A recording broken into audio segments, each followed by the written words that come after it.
been using Bi-Tron now for 4 races. I've got all the additives and everything in our car. We've got them in the rear end, the transmission. I've got the additive in the oil. I've also used it on the dyno. We've dyno tested it, exclusively dyno tested it against other products. And then I've noticed that since I've used it, my horsepower has increased at 2 different levels at 2 different times. So we've used it twice in 4 races. We went from about 293 horsepower to 297, 298, and now to 301 and to 356 foot-pounds of torque from about 340, 335 to 340. So we've got some substantial increases from the oil additive in the engine. The cleanliness of the motor is the big thing for me. Our race engines are a lot cleaner on the inside. We've got no sludge buildup. We've got no byproducts in the top of the valve covers. Everything looks new. The first oil change was kind of scary. The motor had 4 races on it when we changed the oil. We added the Bi-Tron. We ran 1 race with it in the motor. I changed the oil. I thought we had a blown head gasket or something because there was so much junk in the oil. Well, we cleaned it out. We changed the oil the last time. It was crystal clean. We ran 3 races on it. 1 PIR 1 mile race, which is the hardest race on our motors. Racing on the 1 mile. We raced 1 mile race, and then we raced 2 half-mile races on the same oil. Drained the oil and it looked clean. It was like new. So then I was like, well, there's no problems in the oil. Then we had oil analyzed done on both the first race set up with the Bi-Tron the first time and the second time, and we had particulate count of less than 125 parts per million, which is trace metals. Trace metals, and it's usually between 240 and 305. So that's normal? Yeah, that's normal. With these motors, they're a 330 horse Vortec crate motor right from Chevrolet, General Motors crate motor. They develop about, General Motors says they make 330. We've had them all on the engine dyno. We've seen between 315 and 325. And my particular motor now is making 342 on the engine dyno. And it's 12 over anyone we've ever had on the dyno. So it's very, very, very strong compared 12 horsepower? Yeah, on the engine dyno. Wow. And on the chassis dyno, we're at 301 and 356 torque. So we're like almost 8% over what they rate the motor at, and I attribute it to the oil additive that we're using. And I don't want to say oil additive, but the metal treatment. But we also use synthetic lubricants in all our stuff, which attribute to some of the wear, but I'm attributing to the added horsepower to the Bi-Tron 100% because I've tested it against other products, and I know it's better than anything I've used personally on anything that we've done.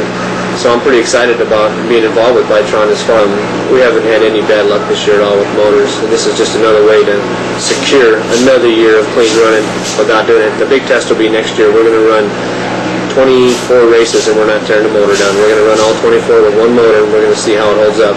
First of all, you dynoed it just engine only treatment, and then you dynoed it again for transmission, for...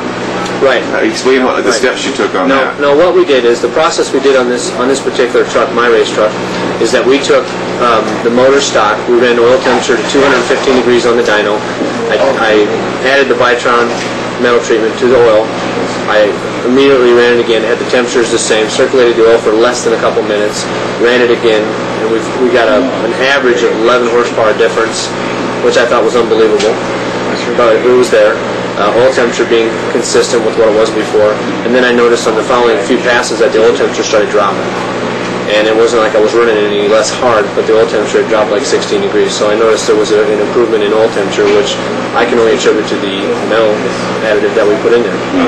And now on the other end of it, there's another thing that it's really hard to explain is negative horsepower. Most people don't understand what negative horsepower is, but negative horsepower is what requires out of your drivetrain, for instance, to spin your axle, your drive shaft, your bearings in your rear end, all that sort of stuff is what negative horsepower is. That's how much horsepower it takes to move the drive shaft, to move the tranny, to move the rear end parts and all that sort of thing.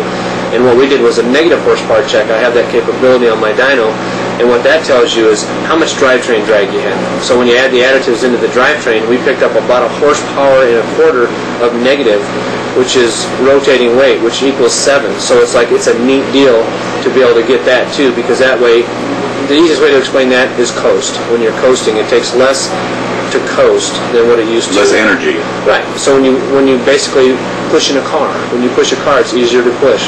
That's the easiest way I can explain it. Okay. All right. That's what we need to know, though. Now, the people that you've shown this product to down here, and I mean, keep it kind of a secret, but the people you've shown this product to, have they shown an interest as far as using it in their racing machines also? Yeah, most people I've shown this to are real excited about the product, but the thing that I didn't want to do was I didn't want to let the cat out of the bag on me using it, because it's a spec series I run in. We had an advantage towards the end of this year. We had a horsepower advantage, and we finished our last race last night.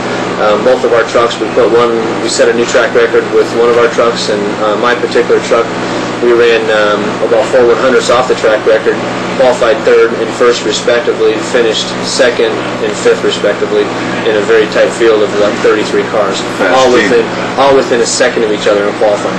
No, right. So it was fun. Yeah. Yeah, you want to keep that edge for a little while longer, don't you? Well, we'll let the cat out of the bag now. This year's over, and we're going to push on with the product. New year coming. Right well, thanks a lot, Chris. Okay. And I want to follow this car as far as it'll go. All right.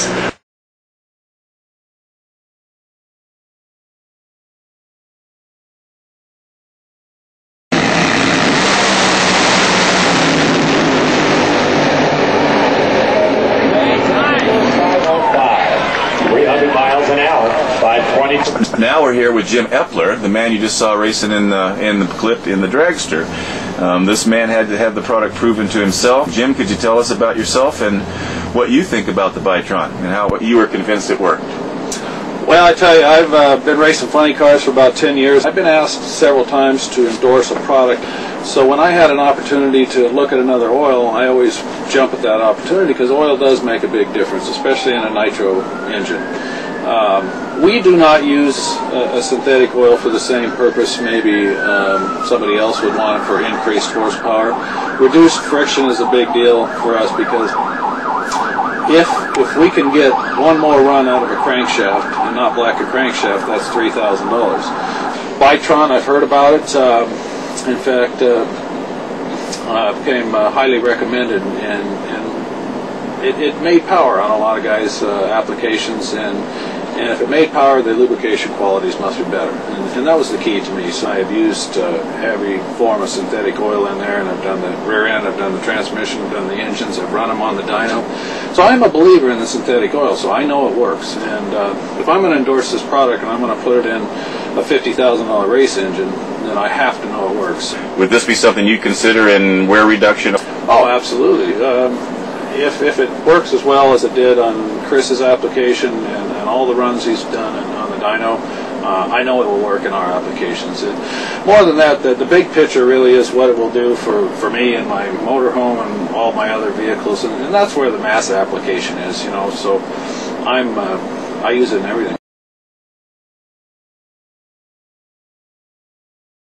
Hello, my name's Richard Schroeder. I've been a professional racer for 35 years in the sport of drag racing. Drag racing puts a demand on your engine unlike any other sport in the world. You don't put anything in your engine that doesn't work. You don't put anything in there you don't trust. Because at over 200 miles an hour, if it comes apart, guess whose life is on the line? I've seen a new product. A product that you will probably take a little closer look at once you see a demonstration of it. It's called Bi-Tron. Trust me, this is a product that you need in every engine, in every car in America and around the world. It's an ecological product.